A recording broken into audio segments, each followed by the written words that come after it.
क्या आप भी ये समझते हैं कि जैसे-जैसे एज बढ़ेगी तो हमारा दिमाग बिल्कुल बोझल होता चला जाएगा? जैसे कि मशहूर है कि सठिया जाएगा? नहीं, ऐसा नहीं है।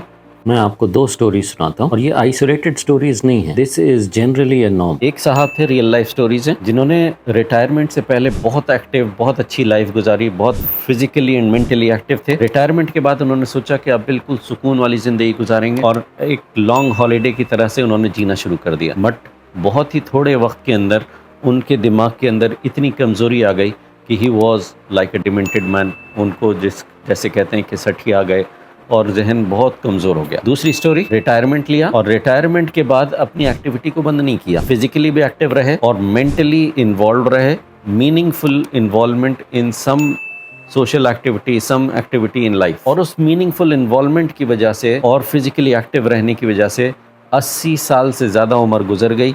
इवन लोगों को जानता हूँ मैं जो 90s को क्रॉस कर गए, बट ब्रेन वाइज मेंटली बहुत शार्प और एक्टिव रहे। तो इससे हमको ये बात पता चलती है कि ब्रेन का अगर इस्तेमाल होता रहे तो ब्रेन शार्प रहता है। जैसे मसल्स को हम इन्वॉल्व करते हैं, जिम जाते हैं, एक्सरसाइज करते हैं, मसल्स हमारी स्ट्रांग होती हैं। इसी तरीके से ब्रेन को जितना इन्वॉल्व करेंगे, एक्सरसाइज करेंगे, यूज करेंगे, ब्रेन शार्प होता रहेगा। ब्रेन को इन्वॉल्व करना, यूज करना बंद कर दिया हमने, किसी फालतू ऐसी एक्टिविटी के अंदर लग गए जिसमें ब्रेन का ज्यादा इन्वॉल्वमेंट नहीं है। जैसे मिसाल के तौर पे टीवी देख रहा है आदमी बैठ करके, घंटों के हिसाब से सोशल मीडिया देख रहा है, अपने दिमाग का इस्तेमाल नहीं हो रहा, तो उसकी वजह से ब्रेन की एक्टिविटी श्रिंक होती चली जाती है। दूसरी बात यह कि ब्रेन को जितना हम कम इन्वॉल्व करेंगे, ऐसा नहीं कि ब्रेन हेल्दी रहेगा, ब्रेन ज्यादा इन्वॉल्वमेंट की वजह से ज्यादा शार्प होता है।